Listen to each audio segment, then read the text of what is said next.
Bienvenue, chers auditeurs, dans l'édito de Simon Rochelot. Effectivement, pour les gens qui suivent nos vidéos tous les jours, hier, il n'y a pas eu de débrief avec Sam, puisque cette semaine, c'est une semaine de péquisme. Donc, qu'est-ce que c'est? Les gens, des fois, ils se disent pourquoi vous dites ça, une semaine de péquisme? C'est que dans le temps, début des années 2000, le PQ avait eu l'idée d'introduire la semaine, je pense, de 32 heures de travail au lieu de 35 sur 4 jours. Puis à l'époque, certains intervenants avaient dit crime, c'est la seule bonne idée qu'a eu le PQ depuis plusieurs années. Fait que là, il avait appelé, quand il y avait un férié, il appelait ça des semaines de péquisme. Euh, Parlant de PQ, justement, il y a quelque chose de bizarre qui se passe en ce moment. Tu sais, à tout hasard, comme ça, il y a une remontée du Parti québécois dans les sondages. Il y a l'élection où la CAQ s'est fait battre à plate couture par le député, par le candidat du Parti québécois, le M. Paradis, qui a été élu. Donc, la CAQ, je pense, commence un peu à paniquer de voir dans le rétroviseur, malgré qu'ils ont juste 4 députés, mais ils ne sont pas cons, ils voient les sondages. D'ailleurs, je pense que les dernières projections de Québec 125 montraient que dans les deux comtés solidaires, les péquistes l'emporteraient. Donc, s'il y avait des élections demain matin, Tachereau repassera au PQ après être passé à QS pendant Catherine Dorion et Étienne Grandmont. Et celle de Jean Lesage aussi passera au PQ. Et dans d'autres circonscriptions, le PCQ sera en position de battre, entre autres dans la pelleterie, contrée d'Éric Kerr et dans un autre comté aussi dont j'oublie le nom. Potentiellement, Geneviève Guilbeault perdrait son comté aussi. Donc, ça va très mal pour la CAQ dans la capitale nationale. C'est pour ça qu'ils font toutes sortes Mhm. de remue-ménage comme ça. Là, on en a déjà parlé. Mais là, il y a comme quelque chose d'étrange qui se passe. Il y a deux exemples. Le premier, c'est pour ça que je parlais du PQ à prime abord, c'est qu'il y a une plainte qui a été déposée. Puis on va expliquer un peu comment ça fonctionne, ça, d'un point de vue là, politique. Là.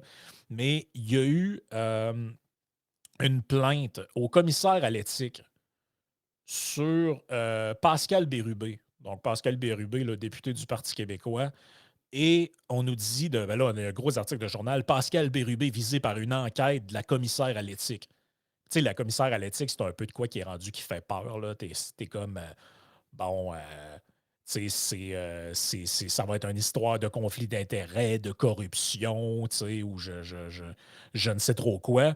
Mais là, quand tu vas voir les détails, tu te dis, pour de vrai, là, c'est sérieux, ça, là. La commissaire à l'éthique a ouvert une enquête au sujet du député péquiste Pascal Bérubé pour un courriel envoyé à la mauvaise adresse, Avec la mauvaise adresse. avec la mauvaise adresse dans le cadre de la partielle dans Jean Talon.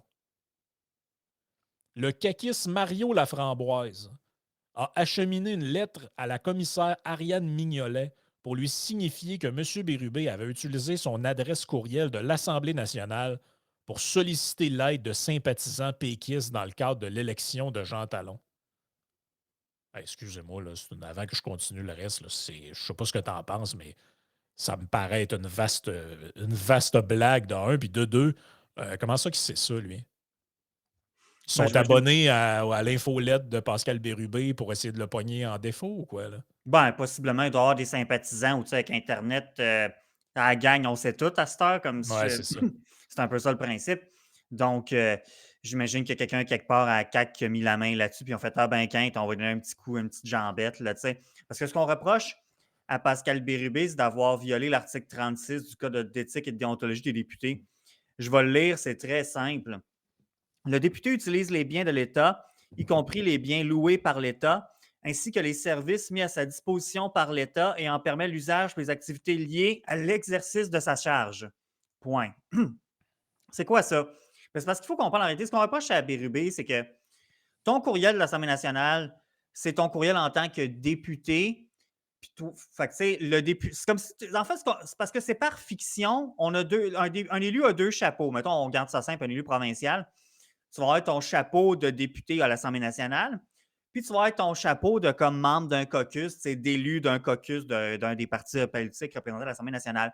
Dans le fond, ce qu'on y reproche, puis c'est comme ça aussi quand j'étais bien impliqué, puis c'est encore comme ça qu'on va dire, ben, tes affaires partisanes, tu utilises une adresse courriel du parti, puis tes affaires par rapport à ta fonction et tout, ben ça, tu peux utiliser ton courriel à l'Assemblée nationale. Tu peux utiliser, par exemple, ceux qui, moi, j'en reçois beaucoup, beaucoup ces temps-ci du bloc, là. des flyers de, tu sais, bon, député bloquiste fédéral, bon.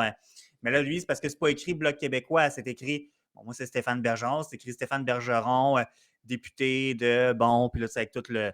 Ben, tu sais, c'est pas écrit Bloc québécois comme tel. C'est sûr que, tu sais, il y a beaucoup de cariboutage là-dedans, on s'entend, là. Mais c'est ça, c'est que dans le fond, ils reprochent de comme ça. Un peu comme l'article disait, si tu n'as pas utilisé la bonne adresse. Et tu sais, on s'entend, je veux dire, bon, ça. Non, mais tu sais, on comprend tous que des choses comme ça existent, là. C'est un peu le concept de si tu es un militaire, tu n'es pas en fonction, tu n'es pas supposé te promener avec ton uniforme de combat Genre. partout, là, tu sais. On comprend le concept, là.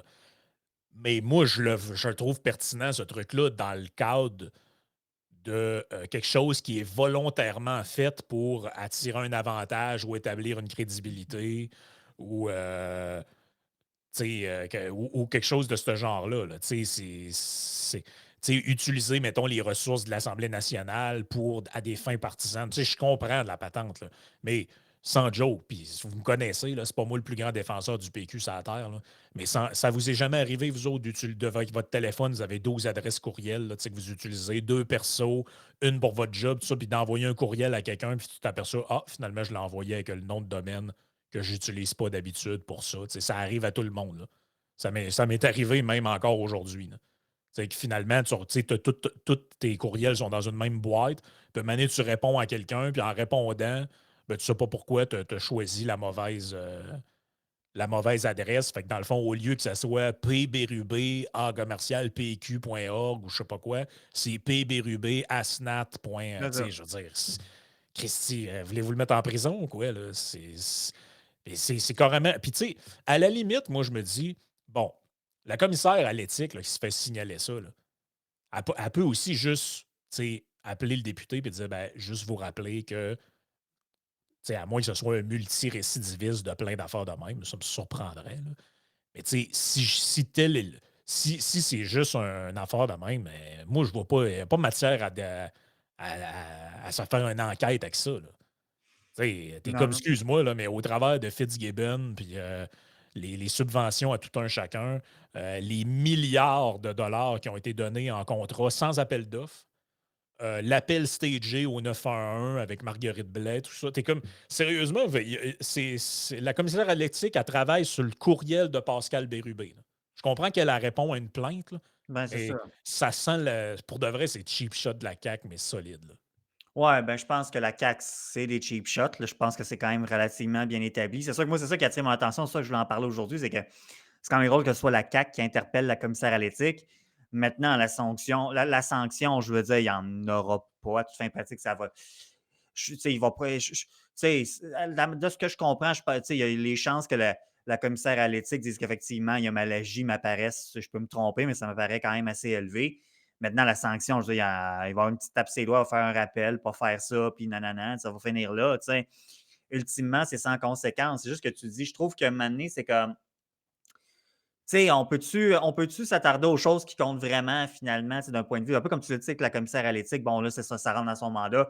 C'est une fonction que je respecte beaucoup. Elle fait son travail, elle va se pencher là-dessus, mais tu sais, c'est parce qu'encore une fois, cette fiction de dire on porte deux chapeaux, effectivement, comme quand tu disais, tu sais, le but, c'est pas qu'un député s'attire des avantages de par sa fonction de député, mais en même temps, je veux dire, le gars, il est député du Parti québécois. Les gens l'ont élu Ben oui. initialement parce que c'était le gars du PQ. Là, maintenant, il est rendu sa propre force politique dans son comté depuis le temps qu'il est là et tout. Là. Tu sais, il pourrait peut-être même se faire élire, même s'il serait pas avec le PQ, mais ça, c'est plus, dans Ouais, un puis système comme un c'est. autre, c'est plus l'exception que la généralité. Mais le fait est, c'est que le gars, c'est un député du PQ. Fait que, tu sais, ça serait la même chose qu'un député libéral, un député caquiste, tu sais, peu importe. Je veux dire, je trouve qu'à un moment donné, c'est comme, sais, de se faire une genre de fiction de l'esprit alors qu'on pourrait juste passer outre dans le fond. Là, oui, il est député. Parce que l'avantage, c'est que si par exemple, tu es dans son comté, ben, mettons, je ne sais pas s'il y a encore une association libérale ou caquiste dans ce coin-là, mais c'est sûr que, mettons, ses adversaires politiques à la dernière campagne, ben, il n'y avait pas de courriel à SNAT. Fait que c'est ça l'avantage. Quand on dit, ah, ben, c'est un courriel de l'État, nanana, parce que oui, c'est mis en Oh place oui, par parce l'État. parce qu'il y a bien des gens que quand ils reçoivent un courriel de même, ils trouvent ça vraiment prestigieux. Fait qu'ils sont comme, ah ben, si ça avait été envoyé qu'un Gmail, ouais, mais vu que c'est marqué Asnat, mais allez voter PQ. Tu sais, voyons. Ben, c'est un peu ça le raisonnement Hey, derrière. sérieusement, le raisonnement derrière, il était complètement tordu. Et là, Bérubé a répondu, il a dit, c'est mon erreur. On l'a corrigé rapidement en Ben envoyant oui. un avis avec le courriel du parti. Voilà. Tu sais, puis il y a comme c'est parce qu'il y a des antécédents de trucs comme ça qui sont graves, qui sont arrivés, là. Mais je veux dire, on n'est pas Pascal Bérubé, c'est pas Hillary Clinton 2.0, là. Tu sais, Non, qui non, a non. envoyé des secrets, ben, en tout cas, c'était ce qui circulait à l'époque là, sur l'histoire des emails d'Hillary Clinton. C'était pas un, d'abord, c'était des milliers. Et c'était des courriels qui contenaient des informations à usage interne slash secret d'État quasiment, là, envoyées à l'aide d'une adresse courriel personnelle. Donc, elle, c'était l'inverse. Elle utilisait son courriel perso pour envoyer des messages alors qu'elle était secrétaire d'État dans le gouvernement Obama. Là, on parle de d'autres choses. Là. Tu sais, je veux dire, Pascal Bérubé, il n'a pas envoyé des secrets d'État à du monde Non. avec une adresse courriel qui s'appelle darkvador666 en commercial Non, non. hotmail.fr. Là. Tu sais, je veux dire, là, on pourrait se jaser. Là. Mais là, c'est pas de ça qu'on parle, mais Non, non. pas en tout. Là. Ça pue la commande politique à plein nez, cette affaire-là. Autre affaire étrange qui est arrivée dans l'actualité, parce qu'on a vraiment du temps pour enquêter. Je vois passer cet article-là dans, dans la presse. Je trouvais ça complètement fou. Là. On l'a ici. Le Mmh. PCQ visé par 52 chefs d'accusation. Puis là, tu vois la face à Eric, c'est juste qu'ils n'ont pas fait un montage avec une chienne orange. Là. Euh, le Parti conservateur fait face à 52 chefs d'accusation pour avoir potentiellement enfreint la loi électorale dans les élections d'octobre 2022. Là, tu te dis, ben là, ils ont. Tu sais, je veux dire, ils ont essayé de trafiquer l'élection, ils ont inventé des voteurs, ils ont fait voter des morts. Tu te dis, ça doit être de quoi de grave. Tu lis les détails de l'article. Au total, le directeur général des élections a signifié 78 chefs d'accusation à 9 partis politiques pour des manquements relatifs à leurs affiches électorales. Il affirme avoir reçu plus de 300 plaintes portant sur l'emplacement de certaines pancartes électorales ou sur la manière dont elles étaient installées comparativement à une cinquantaine en 2018. De tous les partis, c'est le Parti conservateur du Québec qui aurait commis le plus de manquements. Il est visé par 52 chefs d'accusation pour des pancartes. Pour des fucking pancartes. Je vous rappelle que le Parti québécois qui existe depuis 1976, Ben, avant, mais ça a été qui a pris le pouvoir à 76, hein. oui, OK, ben c'est ça. C'est 1972, je pense, la première élection du Quelque chose de PQ. même, ouais. Euh, et qu'il y a des militants qui sont là depuis Mathusalem. Le Parti libéral qui est là depuis plus de 100 ans. Ces gens-là ont aussi reçu des avis d'infraction. Fait que vous autres, sont surpris, eux autres, là, qu'un nouveau parti qui arrive avec des militants qui n'ont peut-être pas tant d'expérience politique, de posage, tout ça, n'ont pas respecté toutes les règles. Mais ils font Non, non, l'article c'est ça. comme si, sérieusement, regarde l'article passé, là, puis ils savent très bien que les gens lisent juste Ben oui. les titres. Là. Ben oui, ben oui, ben oui, ben oui. Fait que là, autrement dit, les gens lisent juste les titres. Ah, du M, c'est toi, tu encore du M. T'as pas vu les infractions du monde? Ça a essayé de voler les élections. Puis c'est de même que ça Paye se pas ramasse. ses taxes, puis il fraude les lois Ouais, électorales. il paye pas ses taxes puis il fraude la loi. Ben oui, c'est un cheap shot, ça aussi, on parlait de cheap shot tantôt, ça en est un encore pire, là. Non, mais sans joke, là, il y a des gens qui sont dans les médias et dans le monde politique. Il y a des gens, puis tu sais, je vous l'ai déjà dit, je ne sais pas ce que tu penses de ça, là, je vais te demander ton avis dans les minutes, dans les instants qui suivent. Là. Mais tu sais, j'ai souvent dit, les médias, là, ils mentent pas. C'est pas de même qu'il faut voir la chose. Ils sont assez brillants pour ne pas ouvertement mentir dans 98 des cas. C'est pas ça qu'ils font. Ce qu'ils écrivent est vrai, mais l'angle qui est donné ou la proportion qui est donnée à la chose est complètement démesurée. C'est vrai que Pascal Bérubé est visé par une enquête à l'éthique.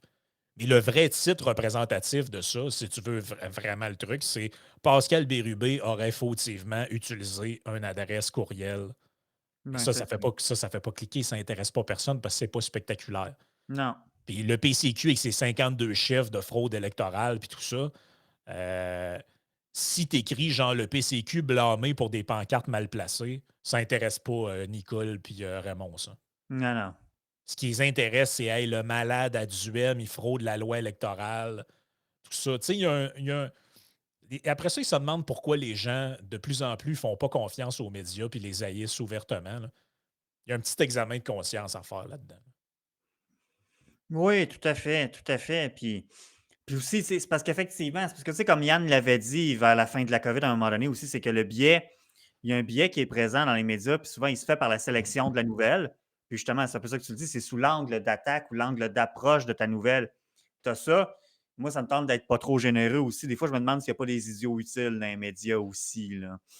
Tu sais, ceux qui ont déjà vu un peu comment ça marche en coulisses derrière. Tu sais, je pense, tu sais, Jeff en parle souvent, Jeff Fillion, tu sais, tu dis le. Ou ben Yann aussi, je pense qu'il y a là-dessus. Mettons, tu dis le journaliste qui sort et qui va dire mes sources me disent que. Ben oui, mais tes sources, parce que tu sais, t'es le bouche-trou de service. Je veux dire, quand un tel parti. Tu sais, Ouais, quand ouais, tel ouais. ou tel parti politique ou tel acteur politique a telle nouvelle à couler, il sait que toi, s'il t'appelle, tu vas la passer. Tu sais, il y a du donnant-donnant là-dedans. Puis quand je dis donnant-donnant, peut-être pas l'expression la mieux choisie, parce que du monde vont s'imaginer des enveloppes brunes puis des patentes. Non, non, c'est pas ça. C'est que c'est un peu le même. C'est le même écosystème en quelque part, tu sais. Donc, puis là, le PCQ, je veux dire, bon, moi, je ne suis pas particulièrement surpris que ce soit le parti qui ait le plus d'infractions, parce que tu dis, ben, effectivement, c'est le parti le plus, avec le plus nouveau sur la scène, en réalité, avec une équipe de bénévoles. Tu avais du monde que c'était. Tu sais, as du monde qui militait pour le PCQ. Puis je le sais, parce que, tu sais, j'ai milité à la dernière élection pour le PCQ, mais tu avais du monde qui était au PCQ qui n'avait pas voté depuis plusieurs élections. Là. Puis il y en avait même qui n'avaient à peu près jamais voté. Puis là, à cause de tout ce qui s'était passé pendant la pandémie, d'autres éléments aussi, etc., mais c'est sûr qu'il y avait beaucoup le facteur pandémique, mais on a décidé d'aller donner un coup de main au PCQ. Mais tu sais, c'est des gens, hein, c'est pas des professionnels, là, c'est pas des professionnels de la politique. Puis en quelque part, c'est pas un peu ça qu'on veut aussi jusqu'à un certain point. Tu sais, justement, tu peux toujours avoir des maudits politicos avec les mêmes maudites platitudes, tu sais, puis toujours les mêmes idées. On va avoir, tu sais, c'est important pour nous, la diversité et la représentativité. Ben, tu sais, c'est ça, c'est de l'huile de bras. Moi, je l'ai posé plusieurs, des pancartes à la dernière campagne. C'est quelque chose que j'ai, enfin, de l'expérience, j'ai fait ça souvent. Puis oui, tu as des choses que tu dis, ben, effectivement, il faut que tu fasses attention à ne pas entraver un stop ou une lumière rouge. On le comprend pour des raisons évidentes, là. Des fois, il y a tel poteau, tu sais, tu peux, un poteau de lumière dans une ville, tu peux, ah, mais là, le pylône, tu peux pas. Mais en réalité, tu sais, moi, je respecte ça parce que je suis au courant, mais Ouais, le ouais. pylône, tu peux pas. Mais pourquoi, dans le fond, tu peux pas? Ben, Tu c'est. grimpes c'est- 50 pieds dans les airs, tu dis, bon, c'est peut-être pas avisé, là, mais. Ben, c'est là que je m'en allais. Tu sais. Est-ce que quelqu'un doit être blâmé pour le non-respect d'un règlement inutile ou inconnu de tous? Tu sais, j'ai parlé la semaine passée d'un podcast, l'histoire de la personne qui avait un sapin sans bon dans son, Hum. accroché après le miroir de son char, puis a eu un ticket par la police de Granby. Puis le policier lui explique, ben, vous n'avez pas le droit, madame, d'accrocher quelque chose après votre rétroviseur Ça entrave la vue. sans entrave la vue. Mais tu sais, honnêtement, là, hors de. Tu sais, je pense que, en tout cas, j'ose croire que un juge, par exemple, qui entendrait une cause de même là, en contestation, là, reconnaîtrait que la majorité, pour ne pas dire l'écrasante totalité des gens, ignorent l'existence de ce règlement-là. Puis je comprends que tu ne peux pas plaider l'ignorance face à la loi, mais dans une certaine mesure, à un moment donné, tu ne peux pas t'attendre à ce que tout le monde connaisse les micro-glitches partout, tout le temps, de toutes les affaires. Là. Tu ne peux pas penser qu'un militant qui est bénévole, non payé, sait tous les règlements de toutes les règles, de comment tu peux mettre la pancarte, de quel sens, à tant de mètres d'une école, de ci, de ça. Forcément, il va y avoir des erreurs. Puis ce que je veux dire, c'est que ces gens-là sont pas, c'est pas des mauvaises personnes qui ont fait ça. Là. Ils savaient juste pas. Ils étaient mal informés ou pas informés ou ils ont oublié. Ou, la preuve, c'est que tous les partis l'ont fait. Là. À un Ben, moment donné, il ne faut pas virer sur le crank non plus. Puis, pour conclure là-dessus, par rapport à Pascal Bérubé, l'utilisation des biens de l'État, mais vous voyez que c'est arbitraire, ce truc-là. Parce que, par exemple, aux États-Unis, ton compte Facebook ou ton compte Twitter, si tu es président, c'est considéré comme un bien du gouvernement, mais pas ici. Ici, François Legault peut faire la promotion des livres de ses amis, puis il peut faire ce qu'il veut avec son compte Twitter, tout ça. On ne se mêle pas vraiment de. Adresse courriel, oui. Compte des réseaux sociaux, non. Par contre, si tu es aux États-Unis, tu es président, quand tu finis, le compte POTUS, là, c'est pas à toi. Là. Tu le laisses au prochain qui arrive. Même chose pour, même chose pour la First Lady, même chose pour mhm, le exact. Secretary of State, etc. Donc, c'est comme ça que ça fonctionne là-bas. Ici, ça ne fonctionne pas de même. Ben là, tu sais, je sais pas, là, mais d'un point de vue éthique, moi, si j'ai à comparer quelqu'un qui utilise son adresse courriel de l'Assemblée nationale pour envoyer de la sollicitation ou, disons-le, de la propagande politique à ses membres, est-ce que je trouve ça pire qu'un ministre qui écrit un livre puis qui se sert de son statut de ministre avec ses réseaux sociaux, tout ça pour en faire la promotion, le Ouais. vendre, faire des soirées littéraires, puis d'une tournée de promotion littéraire alors qu'il est membre du gouvernement en utilisant ses réseaux sociaux qui ont une visibilité qui est démesurée par rapport à sa qualité d'auteur intrinsèque, là, on va dire ça de même. Là. Si Eddie Van Roberge est un auteur puis il n'est pas politicien, il vend pas une crise de livre. Là. Non, non. Et, soyons honnêtes, là, c'est ça la réalité. Mais d'un point de vue éthique, là, je sais pas, je sais pas ce que toi t'en penses, là, mais moi je trouve, ça dépend des règles qu'on s'est données. L'éthique est relative aux règles qu'on s'est données. Je comprends que lui, il respecte pas une règle, mais il y a des affaires que d'un point de vue moral, tant qu'à moi, ils sont bien plus condamnables. Mais ça serait intéressant d'aller voir, parce que avant d'être élu, Eddie Van Robert, j'avais publié un livre, me semble, L'école qui fait rêver. Je serais curieux de voir les chefs de vente de cette affaire-là, tu sais, le avant versus le maintenant. Mais tu sais, puis les pancartes électorales, tu as dit beaucoup de choses. Tu sais, d'une part, bon, comment qu'un juge pourrait se positionner par rapport à ça? Ben écoute, si les partis politiques décident de contester, je ne sais pas exactement à quoi ça pourrait ressembler. Puis on n'a pas de précédent de ce qu'on comprend à la lecture du texte de la presse. Ça a été couvert par d'autres médias aussi. Ce qu'on comprend, c'est que c'est la première fois que le DGEQ portait des accusations pour ça. Bon, je n'ai pas été contre-vérifié, mais mettons. Juste Effectivement, parce que c'est je ce me qui est dis, rapporté dans le texte. Excuse-moi de te couper, mais ça le ouais, dit bien dedans que vous devez comprendre qu'une grande partie de nos bénévoles étaient inexpérimentés. Donc, ça, c'est ben oui. l'attaché de presse de PCQ. Tout le monde fait des erreurs. Le ministère des Transports a retiré plus de pancartes. Lorsque le DGE signifie un constat à un parti politique, ce dernier a 30 jours pour plaider coupable ou non coupable. S'il plaide coupable, il doit payer l'amende fixée par le DGEQ. Et là, c'est ça qu'on dit. Là. C'est la première fois que des amendes ou des avis de tel type euh, ont été remis à des partis politiques. Là. En général, on rappelle le règlement, puis on dit ben, écoutez, là, juste vous avertir, là, vous aviez 20 pancartes là, qui ont été ciblées, ne sont pas à la bonne place. Là, puis, Ben ça, c'est une question qui se pose. Je vais y arriver à ça, mais c'est parce que je me dis, mettons la contestation devant la cour, tu disais, c'est quoi? Idéalement, ça prendrait une preuve de, je sais pas, telle photo. Ça va prendre une photo de telle pancarte sur tel poteau, tel coin de rue. Est-ce que ça entrave le stop ou ça entrave-tu pas le stop? C'est trop proche du bureau de vote ou c'est pas assez proche d'un bureau de vote? Je me dis, hey, ça va-tu être barbare, ça? Ben, imagine-toi devant les tribunaux, comment ça va être pénible si jamais ça en arrive jusque-là. Je m'attends à ce que quand même, mettons que ça serait contesté. Ben, c'est sûr que ceux qui ont juste eu deux, trois infractions, je ne m'attends pas à ce qu'ils contestent puis ils vont le payer. Ça revient quand même à 1500$. Mais c'est sûr que le PCQ, mettons qu'on le calcule, ça faisait quoi, 25 000, je pense qu'on s'était dit en privé à un moment donné, ouais, c'est quelque chose comme 52 fois 25 5. 000. Là. Ouais, 26 000. Ouais, tu te dis, ouais, je m'attends à ce qu'il imagine qu'il y en a C'est, qui vont céder, d'autres qui vont contester parce que c'est beaucoup d'argent, tu sais. ouais, puis d'un point de vue politique, asséner comment je pourrais dire ça? On a vu ce que la CAQ a fait avec Bérubé. D'un point de vue politique, faire subir à tes adversaires des pertes financières alors que toi, les coffres sont remplis comme jamais vu les résultats des élections et le financement populaire des partis politiques. Merci à Bernard Drinville de s'être bien assuré avec cette loi-là. On visait les prête-noms à l'époque puis tout ça. Là. Je comprends que l'intention était louable, là, mais le résultat objectif, c'est que les partis au pouvoir, là, l'argent rentre puis elle rentre pas à peu près. Là. Ouais, puis comme un ami m'a fait remarquer il y a fort longtemps, le problème avec le financement des partis politiques, c'est pas tant l'argent qu'on voit, c'est l'argent qu'on voit pas. Tu sais. Donc, finalement, la loi à Drainville, tu sais, de mettre un plafond pour des relativement petits dons, je sais pas si c'est la meilleure façon de le faire, c'est la meilleure chose à faire, mais en tout cas, bon, c'est fait, c'est fait. Maintenant, écoute, tu sais, le DGEQ, j'ose croire que tu sais, c'est un call qui est venu de façon que c'est neutre et indépendant, pour prendre l'expression consacrée, parce que imaginez si on devait découvrir qu'il y avait eu comme un. On ne peut pas présumer de ça, évidemment, comprenez-moi bien, mais imaginez si on devait découvrir finalement que c'était un call politique qui a amené à. Puis toutes les parties ont été mis sont sous des infractions, mais on comprend que c'est le PCQ qui en a le plus.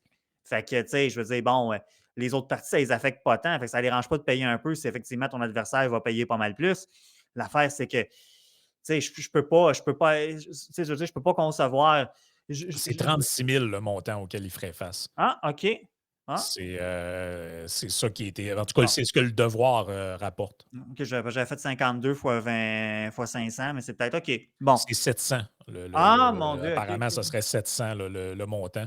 Ouais. L'article du devoir, je dois dire, est un peu mieux fichu que celui de la presse. Là-dessus, on a Mhm. les chiffres puis Fait que, tu sais, j'ose espérer que, tu sais, puis je veux dire, j'ai pas de raison de douter de la bonne foi du DGEQ là-dedans, parce qu'imaginez si on devait découvrir que finalement, c'était pas vraiment le DGEQ n'a pas décidé ça par lui-même, comment que ça serait terrible. Je veux dire, c'est pour tu sais, la considération de nos institutions, encore une fois. Là, je veux dire, j'ose espérer que c'est pas ça, là, entendons-nous, mais par contre, tu sais, moi, j'ai déjà vécu ça, là, tu sais, parce que tu as les pancartes, tu sais, pendant la campagne, c'est les jours normaux, disons ça de même, je vais définir ce que c'est les jours de campagne normaux, que c'est pas les journées de vote. Que là, ben, comme on disait, faut pas que tu obstrues les stops, la signalisation, tu as des poteaux que tu peux pas émettre, des pylônes, tu peux pas. Des choses comme ça. Poteaux de ville, tu peux. Tu sais, bon, tu as toutes sortes de trucs comme ça. Euh, mais c'est aussi, par exemple, quand il arrive les journées de vote, soit le vote par anticipation ou le jour J, c'est l'élection générale, ben là, tu sais, quand tu as un bureau de vote, ben là, il ne faut pas que ce soit visible de la porte. Toutes sortes de règles comme ça. Puis c'est jamais super clair, mais tu as toutes sortes de règles comme ça. Bon, ben là, c'est parce que toi, normalement, tu veux mettre ta pancarte proche d'une école, parce que tu dis, il y a plein de gens qui passent là, ils vont voir ta pancarte souvent, mais il faut que tu penses à aller l'enlever la veille du vote, si c'est le vote par anticipation. Tu peux aller la remettre après le vote par anticipation parce qu'elle va être encore là pendant une semaine, puis tu l'enlèves après ça pour de bon. Tu sais. Là, tu te dis, bon, moi, je l'ai vécu, ça, dans une de mes expériences. Je ne donnerai pas trop de détails, mais nous, on avait enlevé nos pancartes qu'on avait proche des écoles, puis on avait un adversaire politique qui ne l'avait pas fait.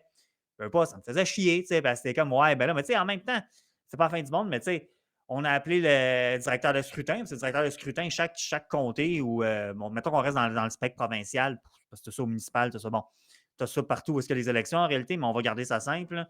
Mettons, on reste dans le spectre provincial. Ben là, tu appelles ton directeur de scrutin, tu dis, ouais, ben tel parti politique n'a pas enlevé telle pancarte devant telle école parce que où est-ce qu'il y a un bureau de vote. Tu dis, bon, parfait. Le directeur de scrutin est censé appeler comme j'oublie son titre, mais comme le directeur de campagne de la formation politique concernée. Puis s'il ne l'enlève pas en dedans de tant de temps, ben là, c'est le personnel électoral dans le lieu de vote qui sort et qui les enlève. T'sais. Mais bon, malheureusement, des fois, puis le cas échéant, c'est censé être aux frais. Ils sont censés avoir justement. C'est là qu'ils sont censés techniquement dire OK, ben t'es en infraction, on va te charger. T'sais. Ben là, moi, pour l'avoir vécu, c'est sûr que ça. Moi, je l'ai vécu. Il y a un parti qui a dit non, fuck off, on ne l'enlève pas. Puis le personnel électoral ne l'a pas plus enlevé. Tu te dis bon, je n'étais pas Ouais. content sur le coup. Ben, tu sais, in the grand scheme of things, c'est dans le grand ordre des choses. Tu sais. Mais bon, au-delà de ça, c'est que je me dis OK, mais est-ce que. Bon, je ne veux pas présumer qu'il y a quelqu'un qui n'a pas fait sa job, mais tu dis, c'est toutes ces infractions-là là, pour tous les partis politiques, pas juste le PCQ. Ben, est-ce que les plaignants, les partis qui étaient pas contents ou les gens qui se sont plaints, est-ce qu'ils ont contacté le directeur de scrutin? Le directeur de scrutin, est-ce qu'il a contacté la formation politique pour lui donner une chance de l'enlever? Normalement, c'est ça qui devrait avoir eu lieu avant de, avant de mettre les gens à l'amende, avant de mettre les partis à l'amende. Mais là, si c'est contesté, on va le voir. Parce que ça, je m'attends. Il y a des places qui disent OK, on ne conteste Ah pas ouais. telle pancarte, mais on conteste telle autre. Mais en même temps, tu te dis, est-ce que c'est si grave que ça, mettons, que quelqu'un aurait mis une pancarte sur un pylône, à moins qu'il ait monté, on s'entend, s'il a monté à 50 pieds dans les airs, puis qu'il l'a mal attaché, puis que ça parte au vent ou whatever. Tu sais, il y a du gros bon sens là-dedans aussi. La pancarte qui obstrue le stop, mais c'est parce que la pancarte qui obstrue le stop, plus souvent qu'autrement, c'est parce que la tie wrap a glissé, elle a lâché, puis elle a slacké, puis ça l'a glissé. Tu sais. Il n'y a personne qui délibérément met une pancarte par-dessus un stop. Des fois, Ben ce qui peut non. arriver, c'est que tu le mets sur un poteau avant le stop, puis là, quand tu arrives, oups, tu n'as pas remarqué, mais ça obstrue le stop. Mais je veux dire, il n'y a pas de. C'est rare. Autant qu'il y a du monde qui vont se battre pour comme hey, je veux ce poteau-là, tu n'es pas censé faire ça. Normalement, c'est pas de bonne guerre, mais tu touches à la pancarte de ton adversaire, tu remontes en haut, tu la mets en bas, tu mets ta pancarte pour qu'elle soit plus visible à la hauteur des yeux. Ça, tu en as des choses comme ça. Là. C'est pas chic, mais tu en as. Ouais. Mais Mais c'est drôle pareil qu'on fasse une enquête sur les 52 places où il y avait une pancarte pas à bonne place pour le PCQ ou la CAQ ou whatever, mais qu'il n'y a pas l'air d'avoir d'enquête sur le nombre record de pancartes vandalisées hmm, dans cette élection-là. Au début, vandalisées, puis on n'a toujours pas de réponse, c'est qui fait ça, là? Est-ce que c'est des citoyens lambda comme ça, sûrement dans certains cas? Est-ce que c'est des militants politiques? Parce que je rappellerai qu'il y en a une qui s'est faite pogner et ça a amené à l'élection de PSPP. mhm. Elle a volé des dépliants. À sauver le PQ, cette Elle a madame-là. sauvé le PQ, ce madame-là. Mais on la remercie beaucoup. Oui. Euh, S'il y a des militants et des candidats qui volaient des dépliants, qui se sont fait pogner sous caméra, est-ce qu'il y en a qui ont vandalisé des pancartes d'autres partis, voire peut-être même les leurs? À des fins de narratif et tout ça. Dans le comté, par exemple, de Tachereau, dans le secteur de Limoilou à Québec, la candidate du PCQ qui était là, Marie-Josée Elie, elles, ils ont dû en remettre souvent des pancartes, là. Mhm. Parce que, puis, je sais pas si vous le savez, là, mais quand tu es mère de famille, puis il y a des élections, tu te présentes aux élections, puis tes enfants arrivent chez vous en disant: «Maman, tu as des trous dans les yeux puis des trous dans la tête sur tes pancartes électorales», tu sais, c'est pas Pas le chic, là. fun. Pas le fun. Honnêtement, là, il y a des gens que d'un, c'est enfantin, là. C'est carrément enfantin, là. Puis ça, je vous parlerai même pas des pancartes d'Éric Duhem avec des pénis à côté de la bouche puis des affaires de tu sais, il y a du monde, là, c'est niveau maternel, là. Ouais, ouais. Tu dis, à savoir que c'est des enfants, savoir que c'est des kids de 12 13 ans qui ont fait ça, OK, là. Mais si c'est des gars ou des filles, des militants de 35 40 ans là, qui sont allés dessiner des graines à côté de bouche de des candidats ou qui leur faisaient des trous dans les yeux, là, je suis désolé, là, mais il y a, il y a- il y a un petit examen de conscience à faire là-dedans. Ça me paraît beaucoup plus un sujet Oui. pour le directeur général des élections que de savoir s'il y a une pancarte qui était trop proche de telle affaire ou trop haut sur le poteau, là. Oui, parce que c'est ça, je voulais dire. Tu sais, je m'en dire, il n'y a pas de malice. Non, c'est pas vrai. Il y a beaucoup de malice en ce qui entoure les pancartes, justement, le vandalisme. On arrache des pancartes, on déplace une pancarte, on la met en haut, en bas sur le poteau. Ça, il y en a plein de ça, malheureusement. Mais il n'y a pas ce que je voulais dire. Mais par exemple, tu sais, il n'y a pas personne qui va faire exprès pour obstruer un stop ou comme Ben tu sais, non. des choses comme ça. Fait que, tu sais, je suis à la même place que toi. Je me dis ça mérite bien plus d'être sanctionné. Moi, en 2014, j'avais pogné des adversaires politiques sur le fait. J'étais en char avec un de mes bénévoles. Puis c'était le soir, samedi soir, comme 9 h le soir, il faisait noir, c'était en hiver, l'élection de 2014. Et je pogne des adversaires politiques, je n'aimerais pas le parti, je les vois live arracher une de mes pancartes. Tu dis, bon, tu passes dans le char sur le boulevard, des fois, ils arrachent la pancarte. Tu dis, bon, OK, tu sais. Puis là, tu repasses quelques minutes après qu'ils soient passés, tu vois que là, ils ont mis leur propre pancarte. Fait que tu dis, bon, parfait. Fait que j'ai appelé la directrice de scrutin, elle les a appelés, elle leur a dit, bon, faites plus ça, il y a des gens qui vous ont vu, nanana, tu sais. Puis ça s'est arrêté là. Est-ce qu'il aurait dû être mis à l'amende? Tu te dis, ben, écoute, c'est candidat, c'est parce qu'il y a quelqu'un qui paye pour ça, puis c'est le bénévole, c'est la personne qui a fait la contribution politique. Mais il y en a qui vont dire, ben justement, c'est vrai, peut-être que ça te donnerait une leçon aux partis politiques de faire plus attention pour pas qu'ils dépensent la mauvaise escient les contributions Ben, citoyennes qu'ils reçoivent, mais tu sais, ça, puis l'affaire, moi, que je me dis, c'est sachant maintenant que le DGE peut donner des amendes allant jusqu'à 35 000 40 000 à des partis parce qu'il y a des pancartes à mauvaise place. Trouvez pas qu'il y a comme un genre d'incitatif pour des militants malhonnêtes ou des partis qui seraient plus ou moins honnêtes de dire à le monde, regarde, quand vous êtes tout seul, tout ça, vous prenez les pancartes de l'autre, vous y mettez à mauvaise place. Vous y ouais. déplacez de place. On réussira peut-être pas tant que ça, mais s'il se pogne 10 15 000 20 000 de piastres d'amende, ça va nous aider. Excusez, là, il y a un examen de conscience à faire là-dedans, là. Bon, on s'en est fait déplacer. Le Ben PCQ, oui. on s'en est fait déplacer dans le comté où est-ce que je militais, dans le comté de Pascal, avec Pascal Derry. Ben oui. Il y Mais a il y a même un gauchiste de Montréal qui se filmait même, un prof, oui, là, une espèce de Watso, bizarre qui. là, Ben oui, Xavier ouais, Watso. ouais, c'est ça, un affaire de même. Je pense qu'il est à Québec, lui. OK. Il se filmait avec un cutter en train d'enlever les pancartes du PCQ, puis il se trouvait bien drôle. Tu sais, c'est ça la réalité, là. Non, non, puis des fois, j'ai même eu, je nommerai pas quelle municipalité du comté, mais une municipalité, en disant un courriel à notre adresse, c'est pour la campagne, elle dit: «Ah, votre pancarte, elle obstrue la circulation ou elle obstrue le stop». Je me rappelle plus exactement, ça faisait 1 an. Je suis comme: «Attends un peu». Là, moi, je monte dans mon char, j'y vais, filme le vidéo, nanana, j'envoie ça au président de campagne. Là, je fais comme: «Je trouve pas qu'elle obstrue, moi, tu sais, on peut-tu demander plus de détails?» Là, je sais pas, de mémoire, notre président a relancé la municipalité en question. On n'a jamais eu de réponse. Une couple de jours après, la pancarte, c'est une pancarte. Ça, c'est les grosses pancartes que tu mets sur des 2x4, toutes les grosses Ouais, pancartes, ouais. là, comme ça, sur le bord de l'autoroute, mais c'était pas là, c'était dans une municipalité comme telle. Ben là, elle était rendue couchée dans le gazon à pancarte, puis ils l'avaient démontée. Tu dis, bon, ils ont été fins, ils l'ont pas décrissé ou rien de ça, mais tu sais, tu dis, des fois, c'est. Ouais, ça joue, ça joue quand même assez Mais rough, ils ont pareil, défait celle de faut te le l'autre dire. partie qui était à côté de nous aussi, pour être fair. Il y a nous et les caquistes qui s'étaient fait faire ça. Là. Fait que tu dis, bon, c'est juste que tu dis, ben, sais, des fois, ça se peut que la ville nous a reproché quelque chose. Moi, je n'étais pas d'accord. Qui aurait eu raison? Qui avait raison de nous deux? J'en ai aucune idée. Puis bon, ça a fini comme ça a fini. Puis ça ne s'est pas Ah ouais. ramassé devant la cour, comprenez bien. Mais tu sais, ça fait beaucoup d'argent des fois pour des petites choses, en quelque part, si ces amendes-là sont Oh oui, maintenues, etc. Là. c'est ça, là. Il y a un impact financier à ça. Écoute, on va passer à la partie Mhm. Patreon. Les gens, si vous voulez nous rejoindre, il y a le code au bas de l'écran. Sinon, je le rappelle toujours pour ceux qui sont en audio ou qui écoutent sur leur téléphone, donc ils ne peuvent pas utiliser le code, le patreon.com/isénéchal ou Patreon.com, vous cherchez dans la barre de recherche là, des créateurs, Yann et Frank, vous allez le trouver assez facilement. On va parler encore une fois de Bono Marchand, Oui. le fameux maire de Québec. Écoute, il ne va pas avec le dos de la main morte, comme disait Jean Perron. Non. Euh, Visite du maire Marchand à Lyon, c'est le tramway ou la fin. La fin de quoi, on ne sait pas trop, probablement de l'humanité. Là. Mais il est au bat pour son train électrique. Le maire. C'est même pas son projet à lui, là, mais ça a l'air que ça le préoccupe bien gros. Fait Mm. qu'on va en parler sur le Patreon. Joignez-vous à nous.